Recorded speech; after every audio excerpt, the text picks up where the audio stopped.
So ಈಗ ಯಾವುದದು chapter ನಿನ್ನ ಸ್ಟಾರ್ಟ್ ಮಾಡಿದ್ವಲ್ಲ ನಾವು. ಹಾಂ, so from electromagnetic induction mutual induction topic ನೆನಪೈತೆ ನೀನು ಡಿಸ್ಕಸ್ ಮಾಡಿದ್ದು. ಅದಕ್ಕೆ ಯಾವುದೋ ಎಕ್ಸ್ಪೆರಿಮೆಂಟ್ ಅಂತಿದ್ವಲ್ಲ ನಾವು, coil and coil experiment. So coil and coil experiment ಅಥವಾ ಮ್ಯೂಚುವಲ್ ಇಂಡಕ್ಷನ್ ಟಾಪಿಕನ್ನು ಇನ್ನೊಂದು ಕನ್ಸೆಪ್ಟಿಗೆ ಹೋಗಿ ನಾವು ಜಾಯಿನ್ ಮಾಡಿ ಆಮೇಲೆ ಅಲ್ಲಿಂದ ನಾನು ಹಾಫ್ ವೇವ್ ರೆಕ್ಟಿಫೈರಿಗೆ ಕರ್ಕೊಂಡ್ಬರ್ತೇನೆ. ಹ್ಞೂ ರೀ. ಈಗ ಟ್ರಾನ್ಸ್ಫಾರ್ಮರ್ ಅಂಥೇಳಿ ಡಿವೈಸ್ ಸಿಗ್ತಾವೆ. ಓಕೆ, ಇರಲಿ. ಸೊ ಟ್ರಾನ್ಸ್ಫಾರ್ಮರ್ ಅನ್ನೋ ಡಿವೈಸು ಇದ್ರ ಬಗ್ಗೆ ನಾವು ಡೀಟೇಲಾಗಿ ಕಲಿತೀವಿ ಆಮೇಲೆ. ಹ್ಞೂ ರೀ. ಇದು ಯಾಕಂದ್ರೆ transformer is a part of half wave and full wave rectifier. ಮತ್ತು ನಿನ್ನೆ ಹೇಳ್ಬೇಕಿಲ್ಲ ಇದನ್ನು. ನಿನ್ನೆ ನಾವು ಟ್ರಾನ್ಸ್ಫಾರ್ಮರ್ ಯಾಕೆ ಡಿಸ್ಕಸ್ ಮಾಡಲಿಲ್ಲ ಅಂದರೆ, ಟ್ರಾನ್ಸ್ಫಾರ್ಮರ್ ಕನ್ಸೆಪ್ಟ್ ಅರ್ಥ ಆಗ್ಬೇಕಂದ್ರೆ ಫಸ್ಟಿಗೆ ನಮಗೆ ಕಾಯಿಲ್ ಆ್ಯಂಡ್ ಕಾಯಿಲ್ ಎಕ್ಸ್ಪೆರಿಮೆಂಟು ಮತ್ತು ಅದ್ರ ಜೋಡಿ ಅದಕ್ಕೆ ಮ್ಯೂಚುವಲ್ ಇಂಡಕ್ಷನ್ ಅಂತ ಕರೀತಾರೆ. ಅಂದ್ರೆ ಒಂದು ಕಾಯಿಲ್ನೊಳಗೆ ಕರೆಂಟ್ ಚೇಂಜಸ್ ಆಗೋದ್ರಿಂದ ಅದರಿಂದ ಇನ್ನೊಂದು ಕಾಯಿಲ್ನೊಳಗೆ ಮ್ಯಾಗ್ನೆಟಿಕ್ ಫ್ಲಕ್ಸ್ ಚೇಂಜ್ ಆಗಿದ್ದಕ್ಕೆ, ಮ್ಯಾಗ್ನೆಟಿಕ್ ಫೀಲ್ಡ್ ಚೇಂಜ್ ಆಗಿದ್ದಕ್ಕೆ ಸೆಕೆಂಡರಿ ಕಾಯಿಲ್ನೊಳಗೆ, ಲೈಕ್ ಇನ್ನೂ ಸಿಂಪಲ್ ಮಾಡೋದಾದರೆ, by making changes in primary coil, if magnetic flux changes in the secondary coil and current is induced in the secondary coil, ಇದಕ್ಕೇನು ಕರೀತಾರೆ? Mutual induction. ಈ ಕಾಯಿಲ್ನೊಳಗೆ current change ಆಗಿದ್ದಕ್ಕೆ ಇನ್ನೊಂದು ಕಾಯಿಲ್ನಾಗ current induce ಆಗೋದಕ್ಕೆ mutual induction ಅಂತ ಕರೀತಾರೆ. ಹ್ಞೂ ರೀ. ಸೊ ಈಗ ಲೈಕ್ ನಾವು ಹಂಗೆ ಒಂದು ಎಕ್ಸಾಂಪಲ್ ತೊಗೊಂಡು, ಗದಗಿಗೆ ಜೋಗ್ ಫಾಲ್ಸ್ನಿಂದ ಶರಾವತಿ ಹೈಡ್ರೋ ಎಲೆಕ್ಟ್ರಿಕ್ ಪವರ್ ಸ್ಟೇಷನ್ನಿಂದ ಕರೆಂಟ್ ತೊಗೊಂಬರ್ತೀವಿ ಅಂತ ಅನ್ಕೊಳ್ಳೋಣ. ಹ್ಞೂ ರೀ. ಅಲ್ಲಿಂದ ಇಲ್ಲಿ ಟ್ರಾನ್ಸ್ಪೋರ್ಟ್ ಹೆಂಗೆ ಮಾಡ್ತಾರೆ? ಅದನ್ನು ಕೊರಿಯರ್ ಕಳಿಸ್ತಾರೆ ರೀ. ಆನ್ಲೈನ್ ಆರ್ಡರ್ ಮಾಡಿದ್ರೆ ಇಷ್ಟು ಕರೆಂಟ್, ಇಷ್ಟು ಯೂನಿಟ್ ಕರೆಂಟ್ ಬೇಕಾಗೈತಿ. ಇಲ್ಲ, ಹೆಂಗೆ ಟ್ರಾನ್ಸ್ಪೋರ್ಟ್ ಮಾಡ್ತಾರೆ? ವೈಯರ್ಸ್ ಇರ್ತಾವೆ. ಹೌದಾ? ನೀವು ಅಬ್ಸರ್ವ್ ಮಾಡಿದ್ರೆ ಊರ ಹೊರಗೆ ಥಿಕ್ ವೈಯರ್ಸ್ ಇರ್ತಾವೆ. ಸೊ ಥಿಕ್ ವೈಯರ್ಸ್ ಯಾಕೆ ಹಾಕ್ತಾರೆ ಅದನ್ನು ಡೀಟೇಲಾಗಿ ಡಿಸ್ಕಸ್ ಮಾಡ್ತೀವಿ ನಾವು. ಈಗ ಸಿಂಪಲ್ಲಾಗಿ ಅರ್ಥ ಮಾಡ್ಕೊರಿ. As the current comes through those wires it will weak ಆಗ್ತೈತೆ ಅದು. ಹ್ಞೂ ರೀ. ಕರೆಂಟು ವೋಲ್ಟೇಜು ವೀಕ್ ಹಾಕೊಂತ ಬರ್ತೈತಿ, ವ್ಯಾಲ್ಯೂ ಅದ್ರದ್ದು ಕಡಿಮೆ ಹಾಕೊಂತ ಬರುತ್ತೆ, ಮ್ಯಾಗ್ನಿಟ್ಯೂಡ್. ಅದಕ್ಕೆ ಟೈಮ್ ಟು ಟೈಮ್ ಒಂದು ಸರ್ಟನ್ ಡಿಸ್ಟೆನ್ಸ್ ಅದು ಕವರ್ ಮಾಡಿದ್ಮೇಲೆ ವಾಪಸ್ ಅದನ್ನು ಎನ್ಹ್ಯಾನ್ಸ್ ಮಾಡ್ತಾರೆ ವೀಕ್ ಆಗಿದ್ದನ್ನು. ಆ್ಯಕ್ಚುಲಿ ಆ ವೈರ್ನೊಳಗೆ, ಅಲ್ಯೂಮಿನಿಯಂ ವೈರ್ನೊಳಗೆ ಏನು ಬರ್ತೈತೆ ಅಲ್ಲಿಂದಿಲ್ಲ ಕರೆಂಟ್. ಆ್ಯಕ್ಚುಲಿ ಅಲ್ಲಿ ಕರೆಂಟ್ ಅಷ್ಟೇ ಬರೋಂಗಿಲ್ಲ, ಅದ್ರ ಜೊತೆ ವೋಲ್ಟೇಜು ಬರ್ತಿರ್ತೈತಿ. Potential difference like 25 volt 30 volt ಅಂತ ಅರ್ಥ ಮಾಡ್ಕೊಂಡಿವಲ್ಲ ನಾವು. ಅವಾಗ ನಾನು ನಿಮ್ಗೆ ಹೇಳಿದ್ ನೋಡ್ರಿ, KEBದವ್ರು ಏನು ಕರೆಂಟ್ ಕಳಿಸ್ತಾರಲ್ಲ ಅದು 220 ವೋಲ್ಟ್ ಪೊಟೆನ್ಷಿಯಲ್ ಅಥವಾ 220 ವೋಲ್ಟ್ ಕೆಪಾಸಿಟಿ. ಅಂದರೆ ಪ್ರತಿ ಒಂದು ಕೂಲಂಬ್ 220 ಜೋಲ್ನಷ್ಟು ವರ್ಕ್ ಮಾಡೋ ಕೆಪಾಸಿಟಿ ಇರುವಂಥ ಎಲೆಕ್ಟ್ರಾನ್ಸ್ ಬರ್ತಿರ್ತಾವಲ್ಲೇ. ಹ್ಞೂ ರೀ. ಲೈಕ್ ಹಂಗೆ ಒಂದು ಎಕ್ಸಾಂಪಲ್ ತೊಗೊಂಡು ನಾವು, ಈಗ ಒಂದು ಅಲ್ಯೂಮಿನಿಯಂ ವೈಯರ್, ಇದು ಜೋಗ್ ಫಾಲ್ಸ್ನಿಂದ ಗದಗಿಗೆ ಕರೆಂಟ್ ತೊಗೊಂಬರುವಂಥ ವೈಯರ್. ಇದರೊಳಗೆ ರೈಟ್ ನಾವು 8 ಆಂಪಿಯರ್ ಕರೆಂಟ್ ಐತಿ. 220 ವೋಲ್ಟ್ನಷ್ಟು ಪೊಟೆನ್ಷಿಯಲ್, ಅಂದ್ರೆ ಅಷ್ಟು ಎನರ್ಜಿ ಇರುವಂಥ ಎಲೆಕ್ಟ್ರಾನ್ಸ್ ಬರಾಗತ್ತಾವೆ. ಕರೆಂಟ್ ಎಷ್ಟೈತಿ? ಆಂಪಿಯರ್ ಅಂದ್ರೆ ಏನೋ ಅದ್ರದ್ದು ಯೂನಿಟ್. ಓಕೆ, ಅದ್ರ ಬಗ್ಗೆ ಮತ್ತೆ ಡಿಸ್ಕಸ್ ಮಾಡೋಣ. 8 ಆಂಪಿಯರ್ನಷ್ಟು ಕರೆಂಟು, 220 ವೋಲ್ಟ್ನಷ್ಟು ಪೊಟೆನ್ಷಿಯಲ್, ಇಂಥದ್ದೊಂದು ಕರೆಂಟ್ ಫ್ಲೋ ಹಾಕೊಂಡು ಬರಾಕತ್ತೈತಿ ಈ ವೈಯರ್ನಾಗ. ಏನಾಗ್ತೈತಿ ಅಂದರೆ, ಸ್ವಲ್ಪ ಡಿಸ್ಟೆನ್ಸ್ ಕವರ್ ಮಾಡಿದ್ಮೇಲೆ because of something called as ಶಾನೆ ಅದ್ರಿ ನೀವು ರೆಸಿಸ್ಟೆನ್ಸ್ ಇನ್ ದ ವೈಯರ್, ಈ ವ್ಯಾಲ್ಯೂ ಕಡಿಮೆ ಹಾಕೊಂಡು ಬರ್ತಾವೆ, ವೀಕ್ ಹಾಕೊಂತ ಬರ್ತೈತೆ ಕರೆಂಟ್. ಅವಾಗ ಇದು ಬೇಕು, ನಡು ಆಫ್ಟರ್ ಸಮ್ ಡಿಸ್ಟೆನ್ಸ್ 1 ಕಿಲೋಮೀಟ್ರಿಗೆ 2 ಕಿಲೋಮೀಟ್ರಿಗೆ ಅಷ್ಟಷ್ಟು ಡಿಸ್ಟೆನ್ಸಿಗೆ ಒಂದೊಂದು ಟ್ರಾನ್ಸ್ಫಾರ್ಮರ್ ಹಾಕೊಂತ ಬರ್ಬೇಕು. ಸೊ ಆ ಟ್ರಾನ್ಸ್ಫಾರ್ಮರ್ ಏನು ಮಾಡ್ತೈತಿ, ಟ್ರಾನ್ಸ್ಫಾರ್ಮರ್ ಕಡೆ ನೀವು ಹೇಳಿದ್ರಿ ಅಂತಿಕೋರಿ, ನೋಡಪ್ಪ ಟ್ರಾನ್ಸ್ಫಾರ್ಮರ್ ಇದನ್ನು ತೊಗೊಂಡು ಹೋಗಿ ನಾವು ಟ್ರಾನ್ಸ್ಫಾರ್ಮರಿಗೆ ಕನೆಕ್ಟ್ ಮಾಡಿದ್ವಿ ಅಂದರೆ ಆ transformer it looks something like this. ಇಲ್ಲಿ ಡ್ರಾ ಮಾಡ್ತೀನಿ ನಾನು. ಟಿವಿ ಇದೆ, ಟಿವಿಯಲ್ಲಿದೆ. ಇದು ಒಂದು ಮೆಟಲ್ದು ಶೀಟ್ಸ್ ತೊಗೊಂಡು ಜಾಯಿನ್ ಮಾಡಿ ಈ ರೀತಿ ಶೇಪ್ ಮಾಡಿರ್ತಾರೆ. ಇದಕ್ಕೆ ಕೋರ್ ಆಫ್ ದ ಟ್ರಾನ್ಸ್ಫಾರ್ಮರ್ ಅಂತ ಕರೀತಾರೆ. ಇಲ್ಲಿ ಹಾಲೋ ಇರ್ತೈತೆ ರೀ. ಅಂದ್ರೆ ಹಿಂಗೆ ಟ್ರಾನ್ಸ್ಫಾರ್ಮರ್ ತೊಗೊಂಡು ಹಿಂಗಿಟ್ರೆ ನನ್ನ ಮುಖ ಕಾಣಿಸುತ್ತಿಲ್ಲ, ಹಿಂಗೆ ತಿಳಿತಾನೆ. ಇದು ಖಾಲಿ ಇರುತ್ತೆ, ಇದು ಮೆಟಲ್ ಇದೆ. ಸೊ ಮತ್ತು ಇದ್ರಾಗ ಲೇಯರ್ಸ್ ಇರ್ತಾವೆ. ಲೇಯರ್ಸ್ ಯಾಕೆ ಇರ್ತಾವೆಲ್ಲ ಆಮೇಲೆ ನೋಡೋಣ. ಇಲ್ಲಿ ಹಿಂಗೆ ಸೊ ಇವು ಒಂದು ಲೇಯರು ಮತ್ತು ಇನ್ನೊಂದು ಸೆಕೆಂಡ್ ಲೇಯರು ಹಿಂಗೆ cut cut cut cut cut cut ಇವು ವೇಫರ್ ಗತೆ ಚಾಕ್ಲೇಟ್ಸ್ ಇರ್ತಾವೆ ನೋಡ್ರಿ ವೇಫರ್ಸ್ ಆ ರೀತಿ ಲೇಯರ್ಸ್ ಇರ್ತಾವೆ. ಇದಕ್ಕೇನು ಕರೀತಾರೆ ಕೋರ್ ಆಫ್ ದ ಟ್ರಾನ್ಸ್ಫಾರ್ಮರ್. ಟ್ರಾನ್ಸ್ಫಾರ್ಮರ್ದ ಕೆಲಸ ಏನು ಗೊತ್ತಂದ್ರೆ ಸಿಂಪಲ್ಲಾಗಿ ಸದ್ಯ ಅರ್ಥ ಮಾಡ್ಸೋಕ್ಕೆ, ಟ್ರಾನ್ಸ್ಫಾರ್ಮರ್ದ ಕೆಲಸ ಏನಂದ್ರೆ ವೀಕ್ ಆದಂಥ ಕರೆಂಟು ವೋಲ್ಟೇಜನ್ನು ವಾಪಸ್ ಸ್ಟ್ರಾಂಗ್ ಮಾಡಿ ಕೊಡೋದು. ಹ್ಞೂ ರೀ.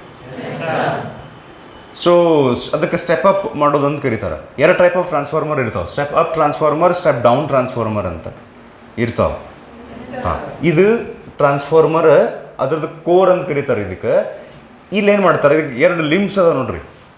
ಲಿಂಬ್ಸ್ ಅಂದರೆ ಈ ಹ್ಯಾಂಡ್ಸ್ಗೆ ಲೆಗ್ಸ್ಗೆ ಲಿಂಬ್ಸ್ ಅಂತ ಕರಿತೀವಲ್ಲ ನಾವು. ಸೊ ಇಲ್ಲೊಂದು ಲಿಂಬ್ ಐತೆ. ಸೊ ಇದರಾಗ ಲೆಫ್ಟ್ ಲಿಂಬಿಗೆ ಒಂದು ವೈಯರ್ ಬರ್ತೈತಿ. ಆ ವೈಯರ್ ಯಾವುದು ಅಂತ ಹೇಳ್ತೀನ, ಅದನ್ನ ಹಿಂಗೆ ಸುತ್ತಿರ್ತಾರೆ ಇಲ್ಲಿ. ಹ್ಞೂ ರೀ. ಇದು ಯಾವ್ದು ಗೊತ್ತಾನ, ಇದು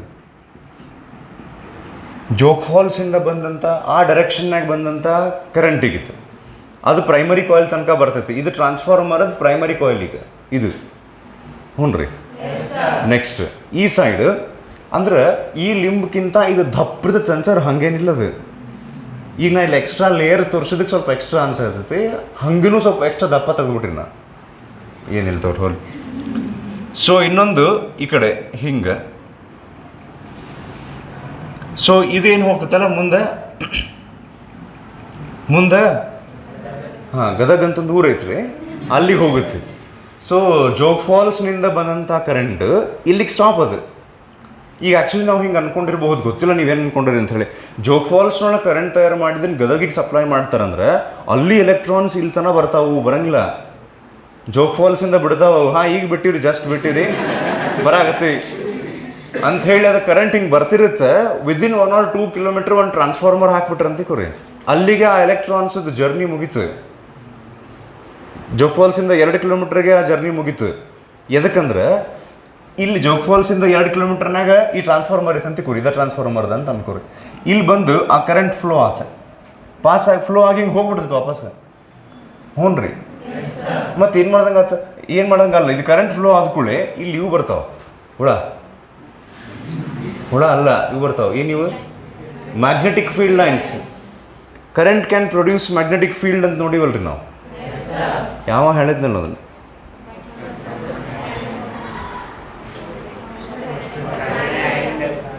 ಕರೆಂಟ್ ಸುತ್ತಲ ಮ್ಯಾಗ್ನೆಟಿಕ್ ಫೀಲ್ಡ್ ಬರ್ತೈತೆ ಅಂತ ಹೇಳಿದವ ಆರ್ಸ್ಟೆಡ್. ಅವರಿಬ್ರು ಯಾರ ಇದ್ರಲ್ಲ ಸರ್, ಮತ್ತೇನಿದ್ರೆ ಅವ್ರು ಎಲೆಕ್ಟ್ರೋಮ್ಯಾಗ್ನೆಟಿಕ್ ಇಂಡಕ್ಷನ್ ಅದು ಬೇರೆ. ಅದು ಕರೆಂಟ್ ಸುತ್ತಲ ಮ್ಯಾಗ್ನೆಟಿಕ್ ಫೀಲ್ಡ್ ಬಂತಲ್ಲ, ಈ ಮ್ಯಾಗ್ನೆಟಿಕ್ ಫೀಲ್ಡ್ ಲೈನ್ಸ್ ಬಂದು ಇದಕ್ಕೆ ಲಿಂಕ್ ಆಗ್ತಾವೆ. ಇದಕ್ಕೇನು ಕರಿತೀವಿ ನಾವು, ಸೆಕೆಂಡರಿ ಕಾಯಿಲ್.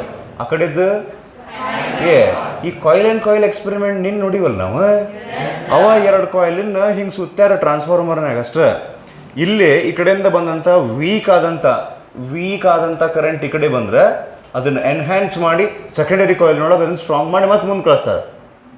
ಸುಸ್ತಾಗಿರ್ತದೆ ಕರೆಂಟಿಗೆ, ಅದಕ್ಕೆ ಇದನ್ನು ಕೊಡಿಸ್ತಾರೆ, ಗ್ಲುಕೋಸ್ ಅಲ್ಲದು ಗ್ಲುಕೋಸ್ ಕುಡಿಸಿ ಮತ್ತೆ ಮುಂದೆ ಕಳಿಸ್ತಾರೆ. ಹ್ಞೂ ರೀ. ಅವಾಗ ನಾವು ಟ್ರಾನ್ಸ್ಫಾರ್ಮರ್ಗೆ ಹೇಳ್ತೀವಿ, ಏನಿಲ್ಪ ಹಿಂಗೆ ಒಂದು ಕರೆಂಟು ವೀಕ್ ಆಗೈತಿ, ಅದನ್ನು ಸ್ವಲ್ಪ ಸ್ಟ್ರಾಂಗ್ ಮಾಡಿಕೊಡ್ಬೇಕಲ್ಲ, ಮಾಡೋಣ್ರಿ ನಮ್ಮ ಕೆಲಸ ಅದ ಅಂತ ಟ್ರಾನ್ಸ್ಫಾರ್ಮರ್ ಹೇಳ್ತೈತೆ.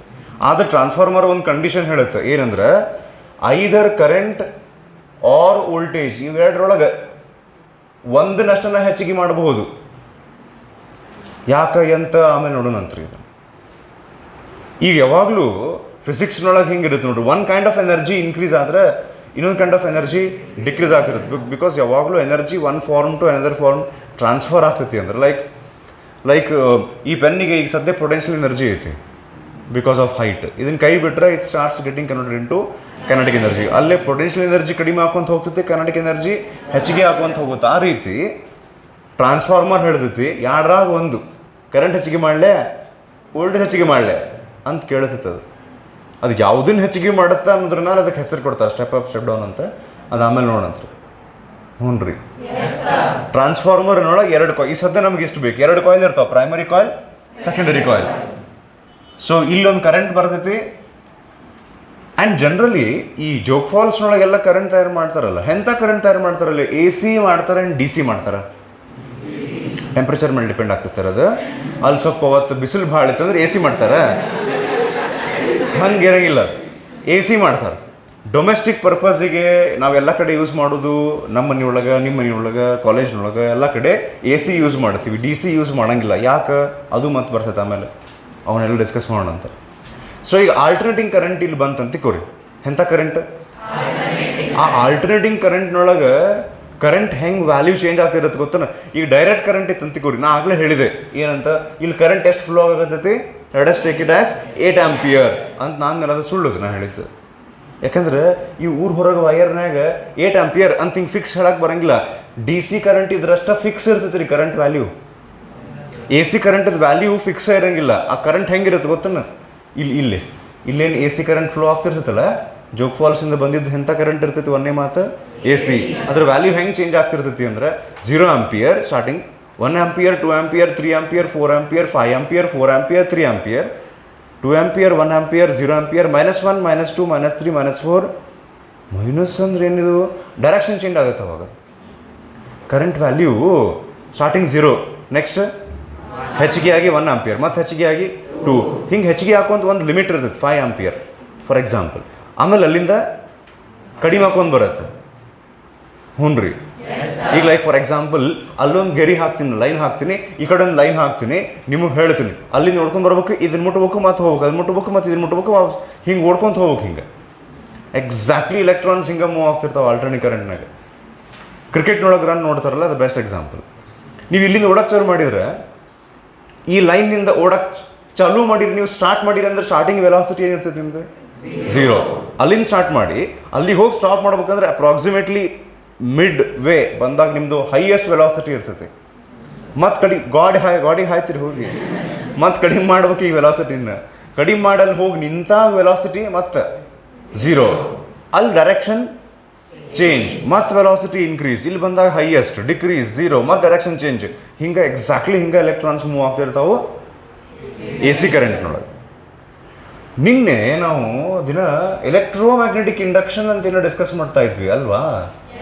ಹಾಂ, ಇದರೊಳಗೆ ಏನಿತ್ತು ಅಂದ್ರೆ ಮ್ಯಾಗ್ನೆಟಿಕ್ ಫೀಲ್ಡಿಂದ ನಾವು ಕರೆಂಟ್ ತಯಾರು ಮಾಡಬಹುದು. ಆದ್ರೆ ಆ ಮ್ಯಾಗ್ನೆಟಿಕ್ ಫೀಲ್ಡು ನಿಧಿಗಣ್ಣಾಗಿರ್ಬೇಕು. ಹಾಂ, ಆ ಚೇಂಜ್ ಆಗ್ತಿರ್ಬೇಕು. ಮ್ಯಾಗ್ನೆಟಿಕ್ ಫೀಲ್ಡ್ ಏನಾಗ್ತಿರ್ಬೇಕು? ಚೇಂಜ್ ಆಗ್ತಿರ್ಬೇಕು. ಈಗ ಈ ಸೆಕೆಂಡರಿ ಕಾಯಿಲ್ನೊಳಗೆ ಜೋಗ್ ಫಾಲ್ಸ್ನಿಂದ ಬಂದಂಥ ಎಲೆಕ್ಟ್ರಿಸಿಟಿ ಇಲ್ಲಿಗೆ ಹೋಗ್ಬಿಡ್ತೈತಿ. ಇಲ್ಲಿಂದ ಹೊಸಾದು ಸ್ಟಾರ್ಟ್ ಆಗ್ತೈತಿ, new current and voltage R produced ಅಂತ ಹೇಳಿದ್ನಿಲ್ಲ ನಾನು. ಹೆಂಗೆ ಅಂದ್ರೆ ಇಲ್ಲಿ ಎಂಥ ಕರೆಂಟ್ ಪಾಸ್ ಆಗತೈತೆ ನೋಡ್ರಿ. ಎ ಸಿ ಕರೆಂಟ್ನೊಳಗೆ ವ್ಯಾಲ್ಯೂ ಫಿಕ್ಸ್ ಇರುತ್ತೆ, ಚೇಂಜ್ ಆಗ್ತಿರುತ್ತೆ. ವ್ಯಾಲ್ಯೂ ಆಫ್ ಕರೆಂಟ್ ಚೇಂಜ್ ಆಗ್ತೈತಿ ಅಂದ್ರೆ ಡೆಫಿನೆಟ್ಲಿ ಆ ಕರೆಂಟ್ ಸುತ್ತಲ ಬರುವಂತಹ ಮ್ಯಾಗ್ನೆಟಿಕ್ ಫೀಲ್ಡು ಚೇಂಜ್ ಆಗಬೇಕೀಗ. ಬಿಕಾಸ್ ಸ್ಟಾರ್ಟಿಂಗ್ ಕರೆಂಟ್ 0 ಆಂಪಿಯರ್ ಇದ್ದಾಗ ಮ್ಯಾಗ್ನೆಟಿಕ್ ಫೀಲ್ಡ್ ಇರಂಗಿಲ್ಲ. 1 ಆಂಪಿಯರ್ ಆದರೆ ಕರೆಂಟ್ ಮ್ಯಾಗ್ನೆಟಿಕ್ ಫೀಲ್ಡ್ ಹೆಚ್ಚಿಗೆ ಆಗುತ್ತೆ. 2 ಆಂಪಿಯರ್ ಆದ್ಕೊಳ್ಳಿ ಮತ್ತೆ ಮ್ಯಾಗ್ನೆಟಿಕ್ ಫೀಲ್ಡ್ ಹೆಚ್ಚಿಗೆ ಆಗುತ್ತೆ. 3 ಆಂಪಿಯರ್ ಮತ್ತೆ ಹೆಚ್ಚಿಗೆ ಆಗ್ತೈತಿ. Magnetic field goes on increasing, decreasing and changes is direction also. ಹ್ಞೂ ರೀ. ಹಿಂಗಿದ್ದಾಗ ಕಂಟಿನ್ಯೂಸ್ಲಿ ಸೆಕೆಂಡರಿ ಕಾಯಿಲಿಗೆ there is a supply of changing magnetic flux. Continuous change in magnetic flux ಇರುವಂಥ ಮ್ಯಾಗ್ನೆಟಿಕ್ ಫ್ಲಕ್ಸ್ ಇದಕ್ಕೆ ಸಿಕ್ಬಿಡುತ್ತೆ ಅಂದ್ರೆ ಇದರೊಳಗೆ ಕಂಟಿನ್ಯೂಸ್ಲಿ ಕರೆಂಟ್ ಇಂಡ್ಯೂಸ್ ಆಗ್ತೈತಿ. ಅರ್ಥ ಆತ್ರಿ ಇದು? ಮತ್ತು ಹಿಂಗೆ ಮುಂದೆ ಹೋಗುತ್ತೆ, ಮತ್ತು ವೀಕ್ ಆಗ್ತೈತೆ ಕರೆಂಟ್ ವೋಲ್ಟೇಜ್. ಅವು ಎರಡರಾಗ ಒಂದನ್ನು ಚೂಸ್ ಮಾಡಿ ನೀವು ಇನ್ಕ್ರೀಸ್ ಮಾಡ್ಕೋಬೋದು ಮುಂದಿನ ಟ್ರಾನ್ಸ್ಫಾರ್ಮರ್ಗೆ. ಹ್ಞೂ ರೀ. ಸೊ ಇದು ಟ್ರಾನ್ಸ್ಫಾರ್ಮರ್ ಬಗ್ಗೆ ಮಾಹಿತಿ. ಈಗ ನಾವು ಎಲ್ಲಿಗೆ ಹೋಗೋಣ? Half wave rectifier. So half wave ರೆಕ್ಟಿಫೈಯರ್ನೊಳಗೆ ಟ್ರಾನ್ಸ್ಫಾರ್ಮರ್ ಡ್ರಾ ಮಾಡ್ಯಾರ ನೋಡ್ರಿ ಅವರು. ಟ್ರಾನ್ಸ್ಫಾರ್ಮರಿಗೆ ಅಂದಂಗೆ ನಾ ಇಲ್ಲೊಂದು ಏನೋ ಡ್ರಾ ಮಾಡ್ತೀನಿ. ಇದು ಏನಂತ ಹೇಳ್ಬೇಕಾ? ನೋಡೋಣ, ಯಾರು ಹೇಳ್ತೀರಿ? ಇದು ಏನಿದೆ? ಹಾಂ, ಅದು ಪಿ ಎನ್ ಜಂಕ್ಷನ್ನಿನ ಸರ್ಕಿಟ್ ಸಿಂಬಾಲ್. ಹೌದ್ರಿ? ಸಿಮಿಲರ್ಲಿ ಇದು ಎದ್ರ ಸರ್ಕಿಟ್ ಸಿಂಬಾಲ್? ಬ್ಯಾಟರಿ. ಇದು ಹಂಗೆ ಟ್ರಾನ್ಸ್ಫಾರ್ಮರಿಗೆ ಒಂದು ಸರ್ಕಿಟ್ ಸಿಂಬಾಲ್ ಐತಿ.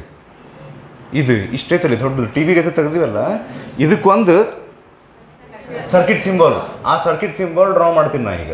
ಯಾಕಂದ್ರೆ ಆ half wave and full wave ರೆಕ್ಟಿಫೈಯರ್ನಾಗ ಅವರು ಟ್ರಾನ್ಸ್ಫಾರ್ಮರ್ ಗತೆ ಡ್ರಾ ಮಾಡಿಲ್ಲ, ಟ್ರಾನ್ಸ್ಫಾರ್ಮರದ್ದು ಸರ್ಕಿಟ್ ಸಿಂಬಾಲ್ ಡ್ರಾ ಮಾಡ್ಯಾರ. ಹ್ಞೂ ರೀ. ಓಕೆ, ಈಗ ಹಿಂಗೆ ಮಾಡ್ಯಾರ ನೋಡ್ರಿ.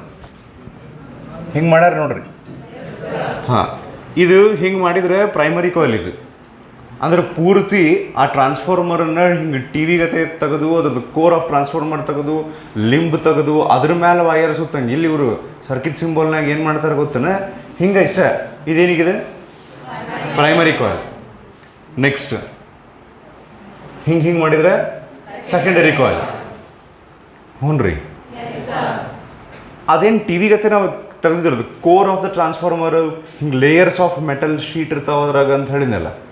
ಹಾಂ, ಅದನ್ನು ಸರ್ಕಿಟ್ ಸಿಂಬಲ್ನಾಗ ಹಿಂಗೆ ತೋರಿಸ್ತಾರೆ, ಹಿಂಗೆ ಲೇಯರ್ಸ್ ಇರ್ತಾವೆ. ದಿಸ್ ಈಸ್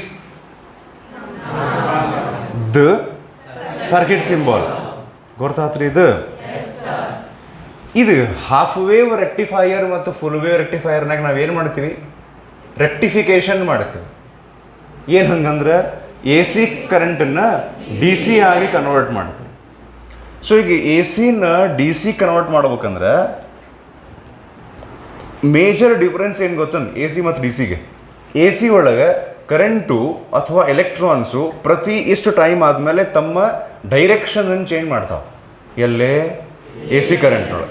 ಎ ಸಿನ ನೀವು ಡಿ ಸಿ ಆಗಿ ಕನ್ವರ್ಟ್ ಮಾಡ್ಬೇಕಂದ್ರೆ ಫಸ್ಟ್ ಆ್ಯಂಡ್ ಫಾರ್ಮೋಸ್ಟ್ ಥಿಂಗ್ ನೀವೇನು ಮಾಡ್ಬೇಕಂದ್ರೆ ಆ ಡೈರೆಕ್ಷನ್ ಚೇಂಜ್ ಮಾಡಿಸೋದು ನಿಂದಿರ್ಸ್ಬೇಕು. ಹ್ಞೂ ರೀ, ಎ ಸಿ ಹಾಗೂ ಡಿ ಸಿ ಕರೆಂಟಿಗೆ ವ್ಯತ್ಯಾಸ ಎರಡು. ಒಂದು, A C current direction change ಮಾಡ್ತೈತಿ, D C current direction change ಮಾಡಂಗಿಲ್ಲ. ನೆಕ್ಸ್ಟ್ ಇನ್ನೊಂದು ಡಿಫ್ರೆನ್ಸ್ ಏನಂದ್ರೆ ಎ ಸಿ ಒಳಗೆ value of the current keeps on changing continuously, D C ಒಳಗೆ ಫಿಕ್ಸ್ಡ್ ವ್ಯಾಲ್ಯೂ ಆಫ್ ಕರೆಂಟ್ ಇರ್ತೈತಿ. ಹ್ಞೂ ರೀ, ನಾವು ಒಂದು ಕೆಲಸ ಕೈ ಎತ್ಕೊಂಡಿವಿ, ಈಗ ಮಾಡ್ತೀವಿ ಅಂತ ಒಪ್ಕೊಂಡಿವಿ. ಏನದು? ಸೆಕೆಂಡ್ ಇಯರ್ ಓದ್ತೀವಿ ಅಲ್ಲ, ಎ ಸಿಯಿಂದ. ಹಾಂ, ಸೊ ಎ ಸಿಯಿಂದ ಡಿ ಸಿಗೆ ಕನ್ವರ್ಟ್ ಮಾಡಬೇಕು ಅಂದ್ರೆ ಆ್ಯಕ್ಚುಲಿ ಎರಡು ಕೆಲಸ ಆಗಬೇಕು. ಎರಡು ಏನೇನದು? ಒಂದು, ಡೈರೆಕ್ಷನ್ ಚೇಂಜ್ ಆಗೋದನ್ನು ಸ್ಟಾಪ್ ಮಾಡಬೇಕು ಆ್ಯಂಡ್ ವ್ಯಾಲ್ಯೂವನ್ನು ಫಿಕ್ಸ್ ಇರೋ ಹಂಗೆ ಮಾಡ್ಬೇಕು. ಇದರೊಳಗೆ ಒಂದು ಕೆಲಸ ಅಷ್ಟೇ ಮಾಡ್ತೀವಿ ನಾವು ಆ್ಯಕ್ಚುಲಿ ಹಾಫ್ ವೇವ್ ರೆಕ್ಟಿಫೈಯರ್ನಾಗ. ಹ್ಞೂ ರೀ, ಇವನ್ ಇನ್ ಫುಲ್ ವೇವ್ ರೆಕ್ಟಿಫೈಯರ್ ಒಂದು ಕೆಲಸ ಮಾಡ್ತೀವಿ, ಡೈರೆಕ್ಷನ್ ಚೇಂಜ್ ಮಾಡೋದನ್ನ ನಿಂದಿರ್ಸ್ತೀವಿ ನಾವು ಅಷ್ಟೇ. ಒಂದು ಫಿಕ್ಸ್ ವ್ಯಾಲ್ಯೂ ಬರ್ಬೇಕಂದ್ರೆ ಮತ್ತೆ ಅದಕ್ಕೆ ಬೇರೆ ಡಿವೈಸಸ್ ಬೇಕು. ಫಿಲ್ಟರ್ಸ್ ಅಂತ ಸಿಗ್ತಾವೆ, ಆಕ್ವಾಗಾರ್ಡು, ಕೆಂಟು, ಹಂಗಲ್ಲ. ಇದು ಆ್ಯಕ್ಚುಲಿ ನಿಮ್ದ್ರೊಳಗೆ ಒಂದು ಸ್ವಲ್ಪ ಕೊಟ್ಟಾರ, ಅದು ಸಿಲೆಬಸ್ನೊಳಗಿಲ್ಲ, ಎಕ್ಸ್ಟ್ರಾ ಕೊಟ್ಟಾರ. ನೀವು ಬೇಕಂದ್ರೆ ಓದ್ಕೋಬೋದು. ನಾನು ಅದನ್ನು ಹೇಳಂಗಿಲ್ಲ, ಸಿಲೆಬಸ್ನೊಳಗಿಲ್ಲ. ಒಂದು ಪೇಜಿಂಗ್ ಹೊಡೆಸ್ರಿ ಹೇಳ್ತೀನಿ ನಾನು. ಅಲ್ಲೈತೆ ನೋಡ್ರಿ, ಫಿಲ್ಟರ್ ಅಂತೈತಿ. ಯಾವ ಕಂಪ್ನಿದು ಐತಿ ನೋಡ್ರಿ ಅದ? ಇಲ್ಲನ. So A C filter circuit ಅಂತ ಕೊಟ್ಟಿರ್ತಾರೆ. ಆ ಫಿಲ್ಟರ್ನೊಳಗೆ ನಾವು ಪಾಸ್ ಮಾಡಿದ್ರೆ ಆ ಪಲ್ಸೇಟಿಂಗ್ ವ್ಯಾಲ್ಯೂಸ್ ಏನಿರ್ತಾವಲ್ಲ, ಚೇಂಜಿಂಗ್ ವ್ಯಾಲ್ಯೂಸ್ ಇರ್ತಾವಲ್ಲ, ಅದನ್ನು ಕಾನ್ಸ್ಟೆಂಟ್ ಮಾಡಿ ಕೊಡುತ್ತದೆ. ಹ್ಞೂ ರೀ, ಇದು ನಮಗೆ ಇಂಜಿನಿಯರಿಂಗ್ನೊಳಗಿತ್ತು. A C to D C convert ಮಾಡಿ ಫಿಲ್ಟರ್ನಾಗ ಪಾಸ್ ಮಾಡಿ ಅದನ್ನು ಒಂದು ಕಾನ್ಸ್ಟೆಂಟ್ ವ್ಯಾಲ್ಯೂ ಮಾಡುವಂಗೆ ಎಕ್ಸ್ಪೆರಿಮೆಂಟ್ ಇದ್ದು ನಮ್ಗೆ ಅಲ್ಲಿ ಫಿಸಿಕ್ಸ್ ಲ್ಯಾಬ್ನೊಳಗೆ, ಎಲೆಕ್ಟ್ರಾನಿಕ್ಸ್ ಲ್ಯಾಬ್ನೊಳಗೆ. ನಂದು ಕಂಪ್ಯೂಟರ್ ಸೈನ್ಸ್ ಇದ್ರೂ ಎಲೆಕ್ಟ್ರಾನಿಕ್ಸ್ ಒಂದು ಸಬ್ಜೆಕ್ಟ್ಸ್ ಇದ್ದು ರೀ. ಅಲ್ಲಿ ನಾವು ಯೂಸ್ ಮಾಡ್ತೀವಿ ಡಯೋಡು, ಟ್ರಾನ್ಸಿಸ್ಟರು, ಗೇಟ್ಸು ಇದನ್ನೆಲ್ಲ ಯೂಸ್ ಮಾಡ್ತೀವಿ. ಇದ್ರ ಬಗ್ಗೆ ಮತ್ತೆ ಹೆಚ್ಚಿನ ಮಾಹಿತಿ ಮುಂದೆ ಹೇಳ್ತೀನಿ. ಸೊ ಈಗ ಸದ್ಯನೇ ಡ್ರಾ ಮಾಡಿದ್ದು ಹಾಫ್ ವೇವ್ ರೆಕ್ಟಿಫೈಯರ್ ಅಲ್ಲ, ಅದ್ರಾಗಿನ ಬರೀ ಟ್ರಾನ್ಸ್ಫಾರ್ಮರ್. ಸೊ ಈಗ ಹಾಫ್ ವೇವ್ ರೆಕ್ಟಿಫೈಯರ್ ಎ ಸಿಯಿಂದ ಡಿ ಸಿ ಕನ್ವರ್ಟ್ ಮಾಡ್ತೈತಿ ಅಂದ್ರೆ ಫಸ್ಟಿಗೆ ಇಲ್ಲೊಂದು ಎ ಸಿ ತೊಗೊತಾರೆ. ಆ ಕನ್ವರ್ಟ್ ಮಾಡ್ಬೇಕಂದ್ರೆ ಫಸ್ಟಿಗೆ ಎ ಸಿ ತರಬೇಕಲ್ಲ ಅಲ್ರಿ, ಕನ್ವರ್ಟ್ ಮಾಡ್ಬೇಕಂದ್ರೆ ಎ ಸಿ ಬೇಕಲ್ಲ ಫಸ್ಟಿಗೆ. ಆ ಎ ಸಿ ಕರೆಂಟನ್ನು ಇಲ್ಲಿ ಪಾಸ್ ಮಾಡ್ತಾರೆ, ಎಲ್ಲೇ? ಪ್ರೈಮರಿ ಒಳಗೆ. ಹ್ಞೂ ರೀ, ಆಮೇಲೆ ಸ್ವಲ್ಪ ಅದನ್ನು ಸ್ಟೆಪ್ ಡೌನ್ ಮಾಡಿಕೊಂಡು ಅದ್ರದ್ದು ವೋಲ್ಟೇಜ್ ಕಡಿಮೆ ಮಾಡ್ಕೊತಾರೆ. ಸದ್ಯ ನಾ ಹೇಳಿದ್ನಲ್ಲ, ಈ ಟ್ರಾನ್ಸ್ಫಾರ್ಮರಿಗೆ ಏನು ಕೆಪಾಸಿಟಿ ಐತಿ ಅಂದ್ರೆ if you want you can increase voltage or decrease voltage, ಇಲ್ಲ ಕರೆಂಟ್ ಇನ್ಕ್ರೀಸ್, ಕರೆಂಟ್ ಡಿಕ್ರೀಸ್. ಏನು ಕೊಡ್ತೀರಿ ಅದನ್ನು ಬೇಕಾದ್ರೆ ಹೆಚ್ಚಿಗೆ ಕಡಿಮೆ ಮಾಡಿ ಕೊಡ್ತೈತೆ. ಅದು ಹೆಚ್ಚಿಗೆನೂ ಮಾಡ್ತೈತಿ, ಕಡಿಮೆನೂ ಮಾಡತ್ತೆ. ಮಜಾ ಏನಂದ್ರೆ ಕರೆಂಟನ್ನು ಹೆಚ್ಚಿಗೆ ಮಾಡು ಟ್ರಾನ್ಸ್ಫಾರ್ಮರ್ ಅಂತ ಹೇಳಿದ ಕೂಡ ಅದು ವೋಲ್ಟೇಜನ್ನು ಕಡಿಮೆ ಮಾಡುವಂಥ ಎರಡು ಅದನ್ನು ತಿಳ್ಕೊಂಡ್ಬಿಡ್ತೈತೆ. The transformer which increases current which also decreases voltage. ತಿಳಿತು? ಯಾವ ಟ್ರಾನ್ಸ್ಫಾರ್ಮರ್ ವೋಲ್ಟೇಜ್ ಹೆಚ್ಚಿಗೆ ಮಾಡ್ತೈತಿ ಅದು ಕರೆಂಟನ್ನು ಡಿಕ್ರೀಸ್ ಮಾಡ್ತಿರತ್ತೆ. ಹ್ಞೂ ರೀ, ಇಲ್ಲಿ ನಾವು ಸ್ಟೆಪ್ ಡೌನ್ ಟ್ರಾನ್ಸ್ಫಾರ್ಮರ್ ಯೂಸ್ ಮಾಡಾಕತ್ತೀವಿ. ಸ್ಟೆಪ್ ಡೌನ್ ಟ್ರಾನ್ಸ್ಫಾರ್ಮರ್ ವೋಲ್ಟೇಜ್ ಕಡಿಮೆ ಮಾಡೋಕೆ ಯೂಸ್ ಮಾಡ್ತಾರೆ. ಹ್ಞೂ ಅನ್ರಿ, ಏನು ಕಡಿಮೆ ಮಾಡೋಕ್ಕೆ? ಯಾವ ಟ್ರಾನ್ಸ್ಫಾರ್ಮರ್? ಅದನ್ನ ಯಾಕೆ ಇಲ್ಲಿ ಯೂಸ್ ಮಾಡ್ಬೇಕು ನಾವು? ಇದನ್ನ ಇನ್ನೂ ಹೇಳಿಲ್ಲ ನಾ ಈಗ ಹೇಳ್ತೀನಿ. ನಾವು ಇದನ್ನು ತೊಗೊಂಡು ಹೋಗಿ ಮುಂದೆ ಡಯೋಡ್ಗೆ ಕನೆಕ್ಷನ್, ಅಲ್ಲಿ ಪಿ ಎನ್ ಜಂಕ್ಷನ್ ಐತೆ ನೋಡ್ರಿ, ಹೌದ್ರಿ? ಹಾಂ, ಪಿ ಎನ್ ಜಂಕ್ಷನ್ ಇರಲೇಬೇಕಲ್ಲ. ಮತ್ತು ಅಂದಂಗೆ ನಾವಿಲ್ಲಿ ಏನು ಮಾಡಾಕತ್ತೀವಿ ಗೊತ್ತಾನೆ, ರೆಕ್ಟಿಫಿಕೇಶನ್ ಅಂದ್ರೆ ಇದನ್ನು ಯೂಸ್ ಮಾಡಿ, ಇದೇನಿದೆ ಪಿ ಎನ್ ಜಂಕ್ಷನ್ ಡಯೋಡ್, ಈ ಡಯೋಡ್ ಯೂಸ್ ಮಾಡಿನ ಮತ್ತು A C to D C ಮಾಡಾಕತ್ತೀವಿ ಅಂದ್ರೆ ಇದು ಇರಬೇಕಲ್ಲೇ.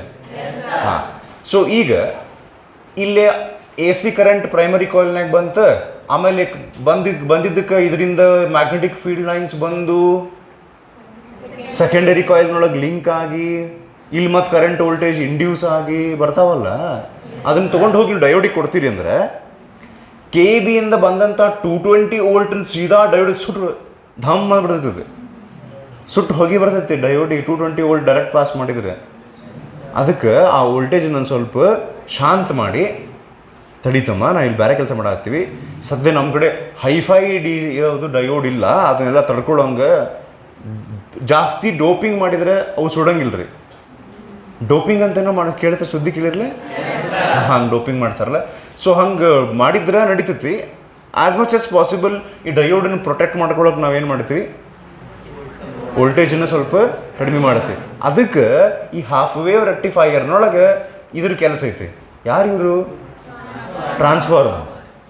ಟ್ರಾನ್ಸ್ಫಾರ್ಮರ್ದು ಕೆಲಸ ಏನಂದ್ರೆ ಕೆ ಇ ಬಿಯಿಂದ ಬಂದಿದ್ದು ಕರೆಂಟನ್ನು ಇಫ್ ಅದು ಕೆ ಇ ಬಿಯಿಂದ ಬರಲಿ, ಎಲ್ಲಿಂದ ಸುಳ್ಳಾಡ ಬರಲಿ, ಎಲ್ಲಿಂದ ಬರಲಿ, ವೋಲ್ಟೇಜ್ ಹೆಚ್ಚಿಗೆ ಇತ್ತಂದ್ರೆ ಅಕಸ್ಮಾತ್ ಅದನ್ನು ಕಡಿಮೆ ಮಾಡ್ಕೊಳ್ಳೋ ಅವಶ್ಯಕತೆ ಏನಾರು ಇತ್ತಂದ್ರೆ ಟ್ರಾನ್ಸ್ಫಾರ್ಮರ್ ಹಾಕ್ತಾರೆ. ಆಮೇಲೆ ಅಲ್ಲಿಂದ ತೊಗೊಂಡು ಹೋಗಿ ಅದನ್ನು ಪಿ ಎನ್ ಜಂಕ್ಷನ್ಗೆ ಕೊಡ್ತಾರೆ. ಹ್ಞೂ ರೀ. ಸೊ ಈಗ ಇದು ನೀವೆಲ್ಲರೂ ನೋಡಿರಿ ಸ್ಕೂಲ್ನೊಳಗೆ, ಇದು ಆಲ್ಟರ್ನೇಟಿಂಗ್ ಕರೆಂಟದ್ದು ರೆಪ್ರೆಸೆಂಟೇಷನ್ ಇದೆ. ಹಿಂಗೆ ತೋರಿಸಿದ್ರೆ ಆಲ್ಟರ್ನೇಟಿಂಗ್ ಕರೆಂಟದ್ದು ವೇವ್ ಫಾರ್ಮ್ ಅಂತ ಕರೀತಾರೆ ಅದಕ್ಕೆ. ಹಂಗೆ ಯಾಕಂದ್ರೆ ನಾ ಹೇಳಿದ್ದೆ, ಆಲ್ಟರ್ನೇಟಿಂಗ್ ಕರೆಂಟ್ನೊಳಗೆ ವ್ಯಾಲ್ಯೂಸ್ ವೋಲ್ಟೇಜ್ ಆಯ್ತು ಕರೆಂಟ್ ಆಯ್ತು ಹೆಂಗಿರ್ತಾವಂತ ಆಗಲೇ ಹೇಳಿದ್ ನೋಡ್ರಿ. ಲಕ್ಷ ಕೊಡ್ರಿ, 0 ಆಂಪಿಯರ್ ಕರೆಂಟ್ ಆಲ್ಟರ್ನೇಟಿಂಗ್ ಕರೆಂಟ್ನಾಗ 1 ಆಂಪಿಯರ್ 2 3 4 5 4 3 2 1 0 -1 ಅಂದ್ರೆ ಏನು ಗೊತ್ತಂದ್ರೆ ಹಿಂಗೆ ಬರ್ತಾ ಇದ್ದ ಎಲೆಕ್ಟ್ರಾನ್ಸು ಹಿಂಗೆ ಹೊಳ್ಳಿ ಹಿಂಗೆ ಹೊಂಟು ಅಂತೀಗ ಮತ್ತೆ ಹಿಂಗೆ ಬರ್ತಾವೆ ಮತ್ತೆ ಹಿಂಗೆ ಹೋಗ್ತಾವೆ. ತಿಳಿತ್ರಿ? ಅದು ಹಿಂಗೆ ಬರಾಕತ್ತಿದ್ದನ್ನು ನಾವು ಹಿಂಗೆ ತೋರಿಸ್ತೀವಿ, ಕರೆಂಟ್ ಇಂಟೀಸ್ ಹಾಕೊಂತ ಹೋಗಿ ಮತ್ತೆ ಕಡಿಮೆ ಆಗ್ತೈತಿ.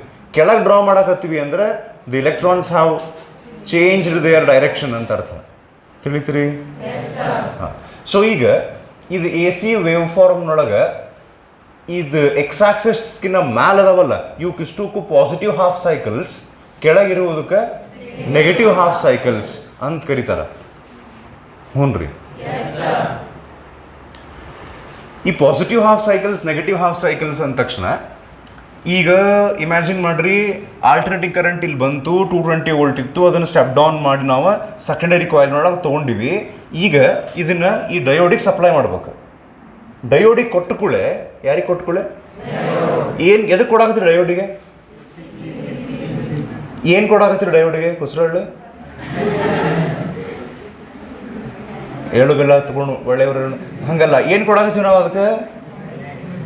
ಏನು ಕೊಡಾಕತ್ತೀವಿ? ಎ ಸಿ ಕರೆಂಟ್, ಅದನ್ನು ಕನ್ವರ್ಟ್ ಮಾಡಿಕೊಡು ಅಂತ ಕೊಡಾಕತ್ತೀವಿ. ಹ್ಞೂ ರೀ. ಹಾಂ. ಕೊಟ್ಟುಕೂಳೆ ಅಂದಂಗೆ ಈ ಟ್ರಯಾಂಗಲ್ ಐತಲ್ಲ, ಟ್ರಯಾಂಗಲ್ ಶೇಪ್ ಐತಲ್ಲ, ಟ್ರಯಾಂಗಲ್ ಶೇಪ್ ರೆಪ್ರೆಸೆಂಟ್ಸ್ ಯಾವ ಸೈಡ್ ಇದೆ? P type. ಹಾಂ. So this is P type, this is N type. ನಿಮಗೆ ಇದು ನೆನ್ಪುಂಟಾ ಯಾವುದದು? ಫಾರ್ವರ್ಡ್ ಬಯಾಸು ಮತ್ತು ರಿವರ್ಸ್ ಬಯಾಸ್. ಫಾರ್ವರ್ಡ್ ಬಯಾಸ್ ಅಂದ್ರೇನು? P type is connected to positive terminal of the battery. ನಾವಿಲ್ಲಿ ಬ್ಯಾಟ್ರಿ ಕನೆಕ್ಟ್ ಮಾಡೋ ಬದಲಿ ಸೀದಾ ವೋಲ್ಟೇಜಾಗಿ ಕೊಟ್ಟಿವಿ, ಆಲ್ಟರ್ನೇಟಿಂಗ್ ವೋಲ್ಟೇಜ್ ಕೊಟ್ಟಿವಿ. ಈಗ ನಾನೇನಂತೀನಿ, ಈ ಎ ಸಿ ವೇವ್ ಫಾರ್ಮ್ನ ಹಿಂಗೆ ಎಂಟ್ರ್ ಆತಂತಿ ಕೊರಿದು ಅಂದ್ರೆ ಆ್ಯಕ್ಚುಲಿ ಹಿಂಗೆ ಎಂಟ್ರ್ ಆಗ್ತೈತಿ. ಹಿಂಗೆ ಎಂಟ್ರ್ ಆಗಿ ಈ ಪಿ ಟೈಪಿಗೆ ಫಸ್ಟಿಗೆ ಈ ಎ ಸಿ ಕರೆಂಟ್ ಎಂಟರ್ ಆದಾಗ ಈ ಎ ಸಿ ಕರೆಂಟದ್ದು ಪಾಸಿಟಿವ್ ಹಾಫ್ ಸೈಕಲ್ ಅಂತ ಕರೀತಾರೆ. ಇದಕ್ಕೆ ಹಾಫ್ ಸೈಕಲ್ ಅಂತ ಯಾಕೆ ಕರೀತಾರೆ ಸರ್? ಫುಲ್ ಯಾಕೆ ಕರಂಗಿಲ್ಲ? ಫುಲ್ ಅಂದ್ರೆ ಇದೆಲ್ಲ ಸೇರಿ ಫುಲ್ ಆಗ್ತೈತಿ, ಒಂದು ಪಾಸಿಟಿವ್ ಒಂದು ನೆಗೆಟಿವ್. ಹ್ಞೂ ರೀ. ಸೊ ಇದ್ರದ್ದು ಪಾಸಿಟಿವ್ ಹಾಫ್ ಸೈಕಲ್ ಎಂಟರ್ ಆತಂತಿಕೋರಿ. ಈಗ ಆತಂತಿಕೋರಿ ಅವಾಗ ಏನು ಮಾಡ್ದಂಗೆ ಆತ ನಾವು ಅಂದ್ರೆ ಪಿ ಸೈಡಿಗೆ ಪಾಸಿಟಿವ್ ಪೊಟೆನ್ಷಿಯಲ್ ಕೊಟ್ಟರೆ ಫಾರ್ವರ್ಡ್ ಬಯಾಸ್ ಮಾಡ್ದಂಗೆ ಆಗ್ತದೆ. ಸ್ವಲ್ಪ ಹೊತ್ತು ಬಿಟ್ಟು ನೆಗೆಟಿವ್ ಹಾಫ್ ಸೈಕಲ್ ಬಂದ ಕೂಡಲೇ, ನೆಗೆಟಿವ್ ವೋಲ್ಟೇಜಸ್ ಬಂದ ಕೂಡಲೇ ಯಾವಾಗ ಇದು ರಿವರ್ಸ್ ಬಯಾಸ್ ಆಗ್ತೈತಿ. ಮತ್ತೊಂದು ಪಾಸಿಟಿವ್ ಹಾಫ್ ಸೈಕಲ್ ಬರ್ತೈತಿ, ಫಾರ್ವರ್ಡ್ ಬಯಾಸ್ ಆಯ್ತು. ಮತ್ತು ಇನ್ನೊಂದು ನೆಗೆಟಿವ್ ಹಾಫ್ ಸೈಕಲ್ ಬರುತ್ತೆ, ರಿವರ್ಸ್ ಬಯಾಸ್. ಹಿಂಗೆ ಮೂವ್ ಹಾಕೊಂತ ಹೋಗ್ತೈತಿ ಈಗ. ಸೊ ಈಗ ನೆಕ್ಸ್ಟ್ ಇದ್ರ ಮುಂದಿಂದು ಇಲ್ಲೊಂದು ರೆಸಿಸ್ಟರ್ ಹಾಕ್ಯಾರ ನೋಡ್ರಿ. ಹಿಂಗೆ ಇದೇನಿದೆ ರೆಸಿಸ್ಟರ್. ಅದು ರೆಸಿಸ್ಟರ್ ಲೋಡ್ ರೆಸಿಸ್ಟರ್ ಅಂತ ಕರೀತಾರೆ. ಅದಕ್ಕೆ ಏನು ಕರೀತಾರೆ? Load resistor. ಲೋಡ್ ರೆಸಿಸ್ಟರ್ ಅಂತ ಯಾಕೆ ಕರೀತಾರೆ ಅಂದ್ರೆ ಅಲ್ಲೇ ಲೋಡ್ ಬರ್ತೈತೆ, ಇಳಿಸ್ಕೋಬೇಕನ್ ಸರ್ ನಾವು. ಎದ್ರ ಲೋಡ್ ಸರ್? ಅದು ಅಕ್ಕಿ, ಗೋಧಿ, ಜೋಳ. ಎದ್ರ ಲೋಡ್? ಲೋಡ್ ಅಂದ್ರೆ ಇಲ್ಲೇ the word load here means output. ನಾವಿಲ್ಲೇ ಇದಕ್ಕೆ ಕರೆಂಟನ್ನು ಇದನ್ನಾಗಿ ಕೊಡಾಕತ್ತೀವಿ, ಇನ್ಪುಟ್. ನಾವು ಇನ್ಪುಟ್ ಕೊಟ್ಟಿದ್ದು ಒಂದು ಪೂರಾ ಎ ಸಿ ಸೈಕಲ್, ಒಂದು ಪೂರಾ ಎ ಸಿ ವೇವ್ ಫಾರ್ಮನ್ನು ಇನ್ಪುಟಾಗಿ ಕೊಟ್ಟಿವಿ. ಇದು ನಮಗೆ ಔಟ್ಪುಟ್ ಏನು ಕೊಡ್ತೈತೆ ಗೊತ್ತಾನೆ? ಈಗ ಫಸ್ಟ್ ಒಂದು ಪಾಸಿಟಿವ್ ಹಾಫ್ ಸೈಕಲ್ ಬಂದ ಕೂಳೆ ಇದೇನಾಯ್ತು? Forward bias. ಆ ಪಾಸಿಟಿವ್ ಹಾಫ್ ಸೈಕಲ್ ಹೊರಗೆ ಬಂತು, ಹಬ್ಬ ದಾಟಿ ಬಂದಿಲ್ಲೇನಾ, ಡಯೋಡ್ ದಾಟಿ ಅಂತ. ಹ್ಞೂ ರೀ. ನೆಕ್ಸ್ಟ್ ಒಂದು ನೆಗೆಟಿವ್ ಹಾಫ್ ಸೈಕಲ್ ಬಂತು, ಇದು ಬರ್ತೈತಿ. ಅವಾಗ this gets reverse biased. That is blocked by the diode. ಹ್ಞೂ ರೀ. ಅಲ್ಲಿ ಆ್ಯಕ್ಚುಲಿ ಏನಾಗಿರ್ತದೆ ಗೊತ್ತೇನ?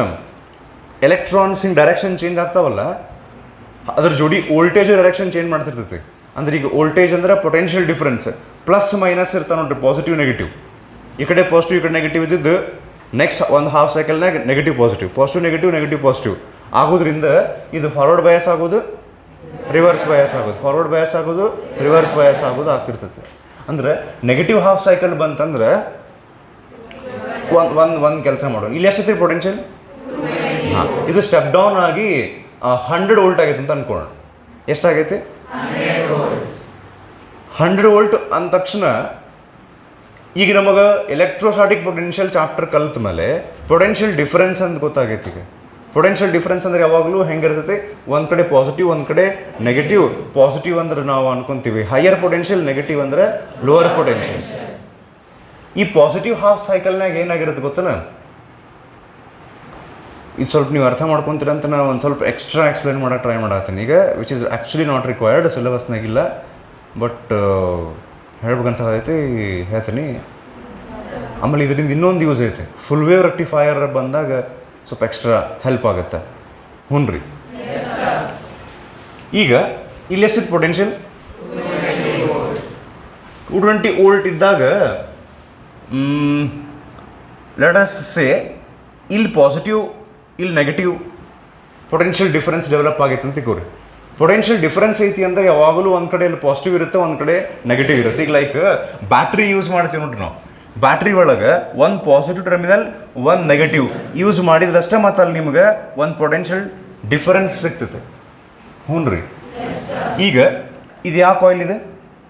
Primary coil. ಸೊ ಪ್ರೈಮರಿ ಕಾಯಿಲ್ನೊಳಗೆ 220 ವೋಲ್ಟ್ನಷ್ಟು ವೋಲ್ಟೇಜ್ ಬಂದಾಗ ಇಲ್ಲೇ ಈ ಕಾಯಿಲಿದ್ದ ಮೇಲೆ ಪಾಸಿಟಿವ್, ಈ ಕಡೆ ನೆಗೆಟಿವ್ ಇತ್ತಂದರೆ ಈ ಪಾಸಿಟಿವಿಗೆ ಅಟ್ರ್ಯಾಕ್ಟ್ ಆಗಿ ಇಲ್ಲಿ ಈ ವೈರ್ನೊಳಗಿರುವಂಥ ಎಲೆಕ್ಟ್ರಾನ್ಸ್ ಏನಡ್ರಲ್ಲಿ ಪಾಸಿಟಿವ್ ಅಂತ ಹಿಂಗೆ ಮೇಲೆ ಹೋಗ್ತಿರ್ತದೆ. ಹ್ಞೂ ರೀ. ನೆಗೆಟಿವ್ ಹಾಫ್ ಸೈಕಲ್ ಬಂದ್ಕೊಳ್ಳಿ ಏನಾಗುತ್ತೆ ಗೊತ್ತನ? ಇದು ರಿವರ್ಸ್ ಆಗಿರ್ತಾವೆ. ಇದ್ರ ಬಗ್ಗೆ ನಾವು ಮತ್ತೆ ಕಲಿತೀವಿ ಯಾಕೆ ರಿವರ್ಸ್ ಆಗ್ತೈತಿ ಅಂತ ಹೇಳಿ. ಇದು ಡೈನಮೋ ಬಂದಾಗ ಗೊತ್ತಾಗುತ್ತೆ, ಡೈರೆಕ್ಷನ್ ಆಫ್ ಆಲ್ಟರ್ನೇಟಿವ್ ಕರೆಂಟ್ ಯಾಕೆ ರಿವರ್ಸ್ ಆಗುತ್ತೆ ಅಂತ. ತಡ್ರಿ ಒಂದು ನಿಮಿಷ.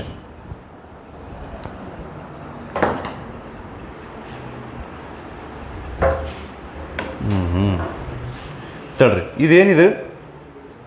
ಅಂತೂ ಅಲ್ಲಿದೆ ಏನಿದೆ? ವೈಯರ್. ಸೊ ಈ ವೈಯರ್ನೊಳಗೆ ಎಲೆಕ್ಟ್ರಾನ್ಸ್ ಮೂವ್ ಆಗ್ಬೇಕಂದ್ರೆ, ಫ್ಲೋ ಆಗ್ಬೇಕಂದ್ರೆ ಏನು ಕಂಡೀಷನ್ ಗೊತ್ತನ? ಪೊಟೆನ್ಷಿಯಲ್ ಡಿಫ್ರೆನ್ಸ್ ಡೆವಲಪ್ ಆಗಿರ್ಬೇಕಿಲ್ಲ. ಇದ್ರೊಳಗೆ ಎಲೆಕ್ಟ್ರಾನ್ಸ್ ಅದ ಅಂತಿಕೋರಿ. ಅವಕ್ಕೆ ಹೇಳಿ ಎಲೆಕ್ಟ್ರಾನ್ಸ್ ಎಲ್ಲ ಈ ಕಡೆ ಹೋಗ್ರಿ, ಯಾಕೆ ಹೋಗೋಣ ನಾವು ಅಂತ ಹೋಗು. ನೀವು ಪೊಟೆನ್ಷಿಯಲ್ ಡಿಫ್ರೆನ್ಸ್ ಡೆವಲಪ್ ಮಾಡ್ಬೇಕು. ಹೆಂಗೆ ಡೆವಲಪ್ ಮಾಡ್ಬೇಕು ಆಮೇಲೆ ನೋಡೋಣ ಅಂತ. ಒಂದು ಕಡೆ ನೀವು ಒಂದು ಎಂಡ್ನೊಳಗೆ ಪಾಸಿಟಿವ್ ಪೊಟೆನ್ಷಿಯಲ್ ಕೊಟ್ರೆ ಅಂತಿಕೋರಿ, ಇಲ್ಲೇ ಈ ಕಡೆ ಎಂಡಿಗೆ ಏನು ಪೊಟೆನ್ಷಿಯಲ್ ಹೆಂಗೆ. ಆಮೇಲೆ ಫಸ್ಟಿಗೆ ಇಲ್ಲಿ ಪಾಸಿಟಿವ್ ಪೊಟೆನ್ಷಿಯಲ್ ನಾವು ಕೊಟ್ಟಿವಿ ಅಂದರೆ ಇದರೊಳಗಿರೋಂಥ ಎಲೆಕ್ಟ್ರಾನ್ಸ್ ಅಷ್ಟು ಆ ಕಡೆ ಅಟ್ರಾಕ್ಟ್ ಆಗ್ತಾವೆ. ನೋಡ್ರಿ ಪಾಸಿಟಿವ್ ಅಂತ ಈ ಕಡೆ ಹೋಗ್ತಾವೆ, ರೈಟ್ ಸೈಡ್. ಗೊತ್ತಾಗತ್ತೆ ನಾನು ಹೇಳಿದ್ದು? ಆ ಎಲೆಕ್ಟ್ರಾನ್ಸ್ ಎಲ್ಲ ಹಿಂಗೆ ಪಾಸಿಟಿವ್ ಅಂತ ಈ ಕಡೆ ಹೊಂಟಾಗ ಸಡನ್ನಾಗಿ ನಾವೇನಾರ ಪಾಸಿಟಿವ್ ಇದ್ದಲ್ಲೇ ನೆಗೆಟಿವ್ ಮಾಡಿ ಈ ಕಡೆ ಎಂಡ್ ಏನು ನೆಗೆಟಿವ್ ಇತ್ತು ಅದನ್ನು ಪಾಸಿಟಿವ್ ಮಾಡಿಬಿಟ್ರೆ ಹಿಂಗೆ ಹೋಗ್ತಿರ್ತಾವೆ ಅವು ಬ್ರೇಕ್ ಹಚ್ಚಿಬಿಡ್ತಾವೆ ಒಮ್ಮಿಂದೊಮ್ಕಲೆ. ಎಲೆಕ್ಟ್ರಾನ್ಸ್ ಹಿಂಗೆ ಹೋಗೋದು ನಿಂದ್ರಿ ನೆಗೆಟಿವ್ ಆಗ್ತದ, ರಿಪಲ್ಷನ್ನು ಈ ಕಡೆ ಪಾಸಿಟಿವ್ ನೋಡ್ರಲೆ ಮತ್ತೆ ಹಿಂಗೆ ಹೋಗ್ತಿರ್ತಾವೆ ಮತ್ತೆ ಆ ಕಡೆ ಬ್ರೇಕ್ ಹಚ್ತಾವೆ ಮತ್ತೆ ಅಲ್ಲಿ ನೆಗೆಟಿವ್ ಮಾಡಿದ್ರು. ಈ ರೀತಿ ಆಗ್ತಿರ್ತೈತೆ ರೀ ಆಲ್ಟರ್ನೇಟಿವ್ ಕರೆಂಟ್ನೊಳಗೆ. ಪಾಸಿಟಿವ್ ನೆಗೆಟಿವ್ ಕಂಟಿನ್ಯೂಸ್ಲಿ ಚೇಂಜ್ ಆಗ್ತಿರ್ತಾವೆ, ಅದಕ್ಕೇ ಎಲೆಕ್ಟ್ರಾನ್ಸ್ ಡೈರೆಕ್ಷನ್ ಚೇಂಜ್ ಮಾಡ್ತಾವೆ. ಇದ್ರ ಬಗ್ಗೆ ಆಲ್ಟರ್ನೇಟಿವ್ ಕರೆಂಟ್ ಚಾಪ್ಟರ್ನಾಗ ಡಿಟೇಲಾಗಿ ಡಿಸ್ಕಸ್ ಮಾಡ್ತೀವಿ. ಒಂದು ಚಾಪ್ಟರ್ ಐತಿ ಅವಾಗೂ ಹಿಂಗೆ ನಿದ್ಗಣ್ಣಾಗ ಆಕಳಿಸ್ಕೊಂತ ಕಲಿಯೋಣಂತ 3-4 ಮಂದಿ ಒಮ್ಮೆ ಆಕಳಿಸಾಕತ್ತಾರ. ಏ ಮಾಡಲಿನ ಅಷ್ಟು ಚಂದ ಕಲಿಸ್ತೀರಂತ ಸರ್ ನೀವು.